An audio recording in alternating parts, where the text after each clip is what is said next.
Ketegangan ini terjadi antara penghuni rumah dinas TNI AU dengan anggota Lanut Mulyono Surabaya saat melakukan penertiban dan pengosongan rumah. Penertiban rumah dinas yang berlokasi di Simogunung, Kelurahan Putat Jaya, Surabaya, Jawa Timur ini mendapat perlawanan dari penghuni rumah. Salah satu warga yang rumahnya dikosongkan mengaku kecewa dan akan menempuh jalur hukum. Ia merasa rumah yang ditempati sudah 50 tahun lalu sudah memiliki surat. Sangat disayangkan karena kita juga merasakan tindakan yang menyakitkan hati karena rumah kami sudah lama sekali kita tinggal, 54 tahun, 53 tahun.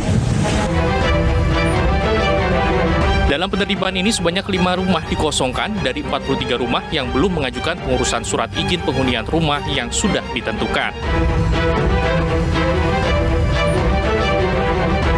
Jadi kami menawarkan karena ada 2 pilihan, mengajukan SIP dan mendatangkan surat pernyataan atau tidak. Kami tidak memaksa, silahkan pilih yang mana. Kalau tidak mengajukan SIP, konsekuensinya adalah kami kosongkan rumahnya. Setelah dilakukan pengosongan, rumah langsung disegel dengan memasang garis polisi. Petugas juga memutus aliran listrik dan meteran air.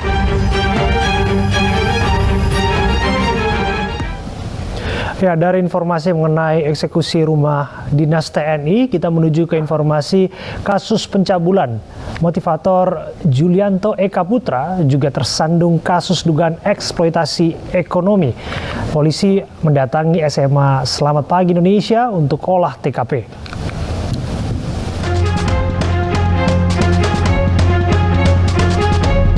Tim identifikasi di Treskrim Polda Jawa Timur mendatangi SMA Selamat Pagi Indonesia milik terdakwa Julianto Eka Putra alias JE di Kota Batu, Jawa Timur, Rabu pagi untuk menggelar olah tempat kejadian perkara.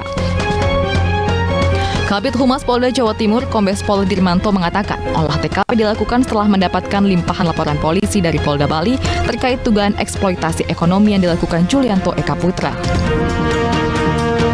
Dari limpahan dari kasus Bali ada 6 orang ya yang menjadi korban daripada kasus eksploitasi ekonomi yang dilakukan oleh JE.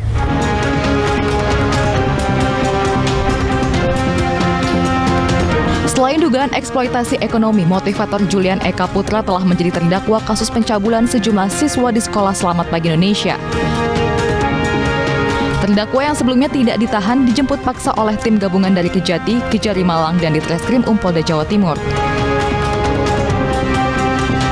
Kita berharap pelaku ini mendapatkan hukuman yang seberat-berat mungkin. Mengapa?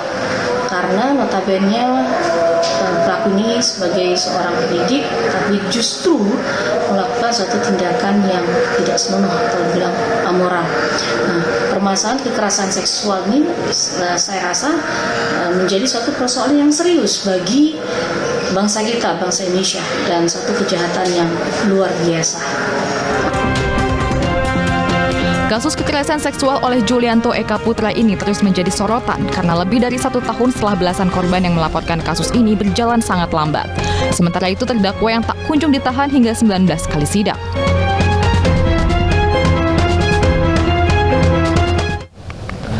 Pemirsa, Pemprov DKI Jakarta urung menerapkan kebijakan pemisahan kursi penumpang angkutan kota berdasarkan jenis kelamin. Sebelumnya, wacana ini muncul imbas semakin maraknya kasus pelecehan seksual dalam transportasi umum di ibu kota.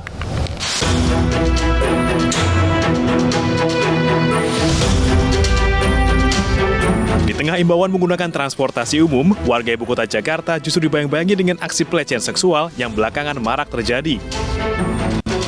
Pemprov DKI Jakarta pun mengakui adanya peningkatan pelecehan seksual dibandingkan tahun lalu. Pemprov juga sempat mewacanakan adanya pemisahan kursi penumpang di dalam angkutan kota atau angkot berdasarkan jenis kelamin. Namun wacana tersebut mendapatkan respon negatif dari sejumlah pihak, termasuk Komnas Perempuan. Iya, kami melihatnya ini tidak menyelesaikan persoalan karena tadi saya sampaikan untuk aktivitas publik laki-laki dengan perempuan berada di area yang sama tanpa pembatasan itu kan bagian dari hak untuk bagaimana kita bisa berinteraksi.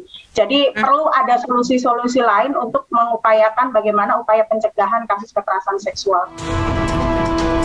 Namun belakangan Pemprov DKI Jakarta urung menerapkan wacana tersebut. Salah satu alasannya, pemisahan kursi dikhawatirkan semakin membatasi ruang bagi perempuan untuk menaiki angkutan kota. Kalau di angkot memang belum kita lakukan pemisahan ya. Jadi di angkot sekali lagi Ibu belum ada pemisahan perempuan dan laki-laki. Ini baru wacana yang masih didiskusikan. Belum diberlakukan pembatasan perempuan atau laki-laki di angkot karena memang angkot ini tempatnya kecil sekali. Kemudian yang kedua juga setelah dicek kembali ternyata jumlah penumpang perempuan itu jumlahnya lebih besar daripada laki-laki. Nah ini juga kalau diberlakukan kita khawatir nanti yang perempuan akhirnya lama menunggu angkot karena harus menunggu angkot berikutnya karena tempatnya sudah penuh umpamanya atau tidak bisa dimasuki karena itu porsi laki-laki. Wacana pemisahan kursi di angkot berdasarkan jenis kelamin bukanlah tanpa pemicu.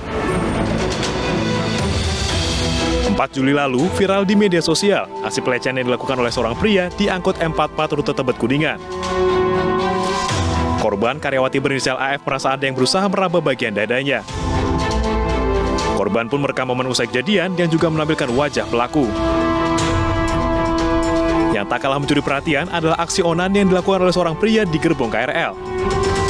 Sempat ditangkap dan dilepaskan, pelaku akhirnya ditangkap lagi di halte Grogol saat menaiki Transjakarta 8 Juli lalu. Keamanan dan kenyamanan pengguna transportasi umum sudah selayaknya menjadi perhatian Pemprov DKI maupun penyedia layanan. Masyarakat diimbau berani melaporkan peristiwa pelecehan seksual yang dialami ke pusat pelayanan terpadu yang disediakan Pemprov DKI Jakarta di nomor 112. Bupati Bogor nonaktif Ade Yasin didakwa menyuap auditor Badan Pemeriksa Keuangan senilai 1,9 miliar rupiah terkait pengurusan laporan keuangan Pemkab Bogor. Dalam dakwaan, jaksa menyebutkan Ade Yasin memberikan suap kepada 4 auditor BPK perwakilan Jawa Barat. Suap itu diberikan agar pemerintah Kabupaten Bogor dapat meraih predikat wajar tanpa pengecualian. Hal ini dijabarkan jaksa dalam sidang di Pengadilan Tindak Pidana Korupsi Bandung, Jawa Barat. Sementara terdakwa Ade Yasin mengikuti sidang secara daring di Gedung KPK Jakarta.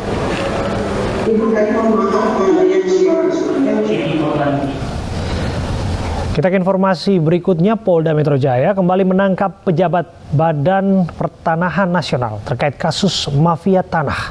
3 orang pejabat BPN telah diamankan, sementara 1 diantaranya berstatus DPO.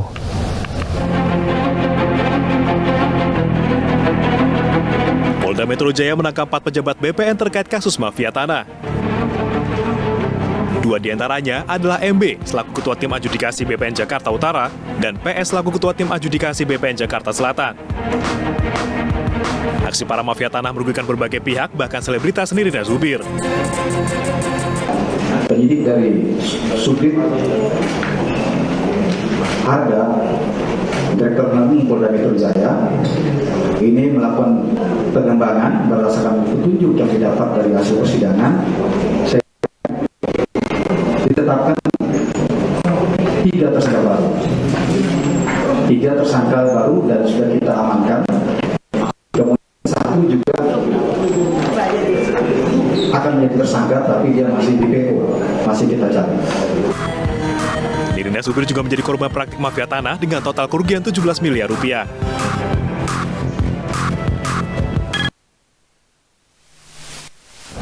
Tetaplah di iNews Prime, kami hadirkan informasi lainnya untuk Anda. Sesaat lagi.